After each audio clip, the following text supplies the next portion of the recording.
स्वतःला जर जबाबदार नागरिक म्हणत असाल तर हा व्हिडिओ नक्की बघा.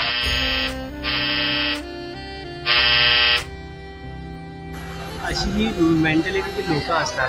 आता त्या बाईला सांगतोय एक व्यक्ती की बुटं खाली ठेवून तुम्ही सीटवर बसा, तर त्या बाईने काय करणार? बुटं ठेवून चालली आहे.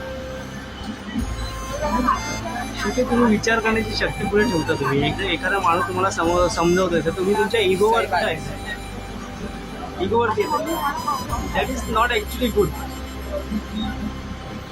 मला सांगायचं एवढं की मी कोणाला देणं लागत नाही किंवा मला काय जबाबदारी, तर मी एक देशाचा नागरिक आहे आणि मला त्या गोष्टीचा थोडीशी खतखत वाटते म्हणून मी सांगतो. त्या बाईकची मी व्हिडिओ काढणार नव्हतो, पण मानसिकता अशी आहे ना की एखादा व्यक्ती आपल्याला सांगतोय काय आणि आपण ऐकतोय काय आणि आपण तीच वृत्ती करतोय काय, ह्या गोष्टीची जरा दाब घेतली पाहिजे. तुम्हाला वाटत असेल एवढा व्हिडिओ शेअर करा ना मित्रांनो की ज्या व्यक्तीने ती बुटं ठेवलेत ना त्या व्यक्तीचा इगो असा मलिन झाला पाहिजे. त्या दुसऱ्यांदा ती कृती करता यायला नाही. आणि